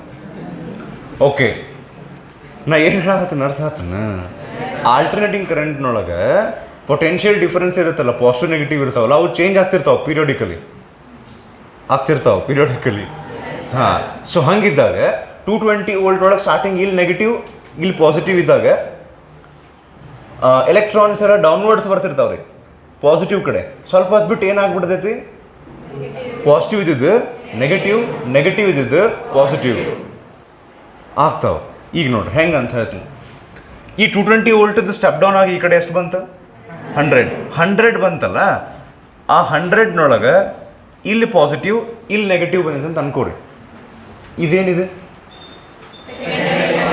ಹಾಂ, ಆ ಸೆಕೆಂಡರಿ ಕಾಯಿಲ್ನೊಳಗೆ ಏನು ಪೊಟೆನ್ಷಿಯಲ್ ಡಿಫರೆನ್ಸ್ ಬಂತಲ್ಲ, ಈಗ EMF ಬಂತಲ್ಲ, ಅದು ಹೆಂಗೆ ಬಂದೈತಿ ಅಂದ್ರೆ ಮೇಲೆ ಪಾಸಿಟಿವ್ ಪೊಟೆನ್ಷಿಯಲ್ ಕೆಳಗೆ ನೆಗೆಟಿವ್ ಪೊಟೆನ್ಷಿಯಲ್ ಡೆವಲಪ್ ಆಗೈತಿ ಅಂತ ಅನ್ಕೊಳ್ಳೋಣ. ಅವಾಗ ಎಲೆಕ್ಟ್ರಾನ್ಸ್ ಎಲ್ಲ ಹಿಂಗೆ ಮೇಲೆ ಹೋಗ್ತಿರ್ತಾವೆ, ಹಿಂಗೆ ಹೋಗಿ ಇಲ್ಲಿ ಹೋಗ್ತಾವೆ. ಇದು ಪಾಸಿಟಿವ್ ಹಾಫ್ ಸೈಕಲ್. ಈಗ ಅದು ಹಂಗೆ ಎಲೆಕ್ಟ್ರಾನ್ಸ್ ಹೋದ್ರೆ ಈಗ ಇಲ್ಲಿ ಪಾಸಿಟಿವ್ ಡೆವಲಪ್ ಆಗಿದ್ದಕ್ಕೆ ಇದ ಪಾಸಿಟಿವ್ ಇಲ್ಲಿ ಕನೆಕ್ಟ್ ಆಗೈತಿಲ್ರಿ, ಈಗ ಅವಾಗ ಇದೇನಾಗ್ತೈತಿ, ಫಾರ್ವರ್ಡ್ ಬಯಾಸ್ ಆಗಿ ಇಲ್ಲಿ ಎಲೆಕ್ಟ್ರಾನ್ಸ್ ಹಿಂಗೆ ಹೋಗಿದ್ದಿದ್ರೆ ಕ್ರಾಸ್ ಆಗ್ಬಿಡ್ತಾವೆ, ಪಾಸ್ ಆಗ್ಬಿಟ್ಟು ಈ ಕಡೆ ಬಂದ್ಬಿಡ್ತಾವೆ. ಆಮೇಲೆ ಸ್ವಲ್ಪ ಹೊತ್ತು ಬಿಟ್ಟು ಆಲ್ಟರ್ನೇಟಿಂಗ್ ಕರೆಂಟ್ ಪ್ರಾಪರ್ಟಿನ ಹಂಗೆ ಸ್ವಲ್ಪ ಹೊತ್ತು ಬಿಟ್ಟು ಪಾಸಿಟಿವ್ ಇದ್ದಲ್ಲಿ ನೆಗೆಟಿವ್ ಇದ್ದಲ್ಲೇ ಪಾಸಿಟಿವ್ ಡೆವಲಪ್ ಆಗ್ತೈತಿ.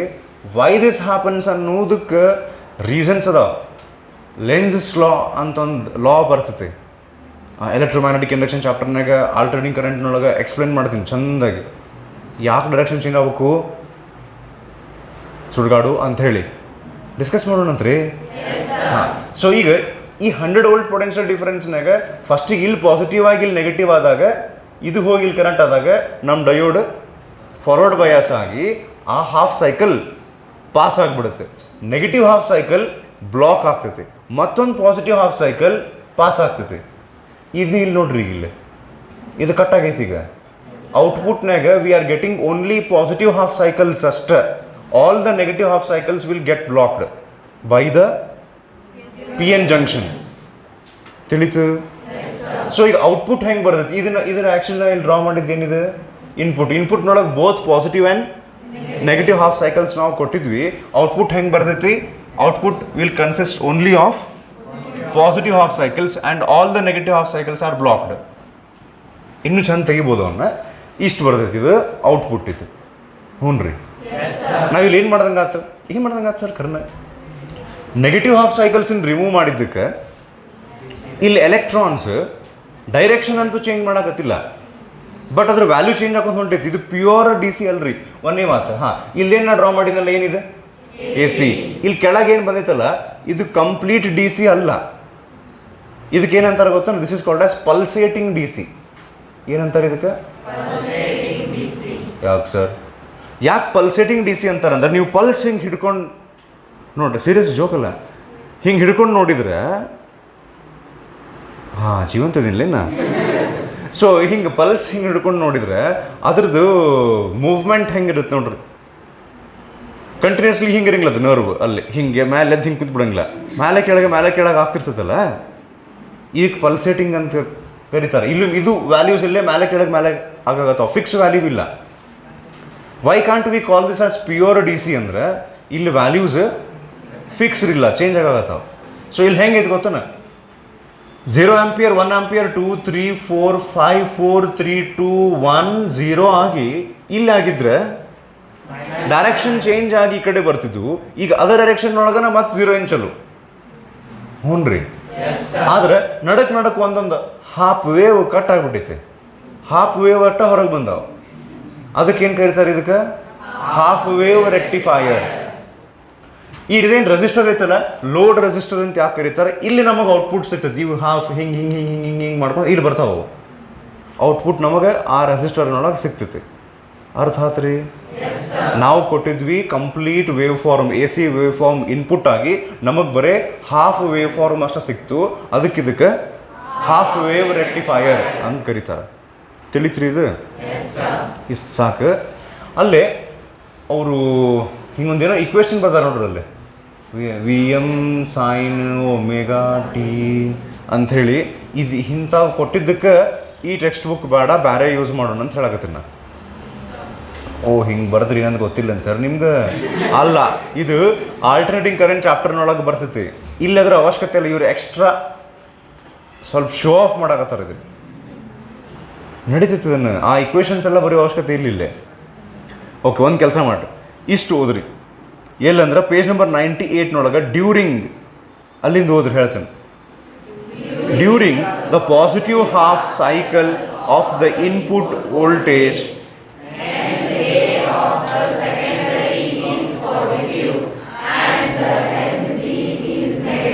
ಸರ್ ಒಂದು ನಿಮಿಷ ತಡೀರಿ. ನೀವು ಎಂಡ್ A ಎಂಡ್ B ಅಂತ ಎಲ್ಲರೂ ಡ್ರಾಮಾ ಮಾಡಿ ಹೇಳಿಲ್ಲ ಸರ್ ನೀವು.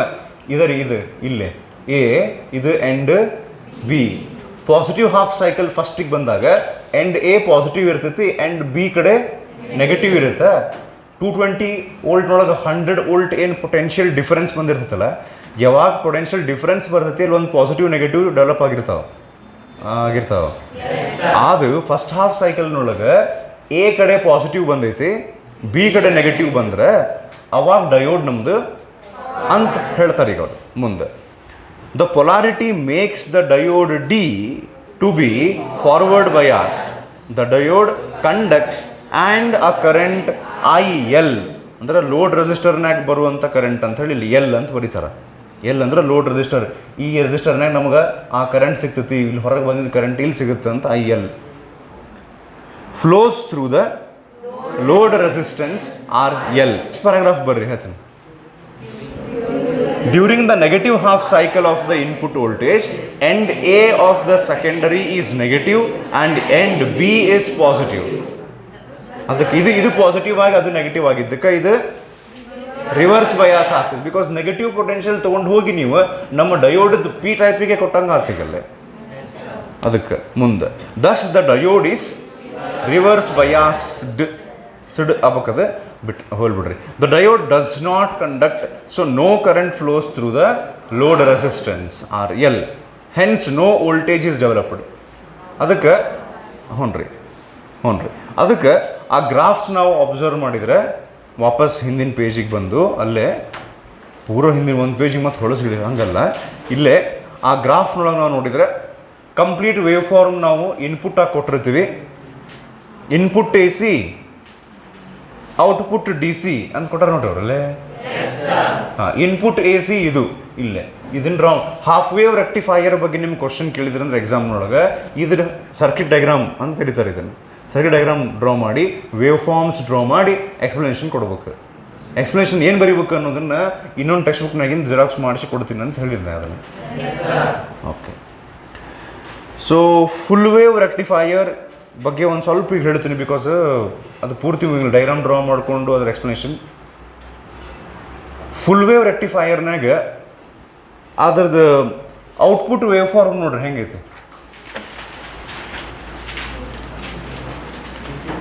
ಇನ್ಪುಟ್ನೊಳಗನ 2 ವೇವ್ ಫಾರ್ಮ್ ಡ್ರಾ ಮಾಡ್ಯಾರ ಇವರು.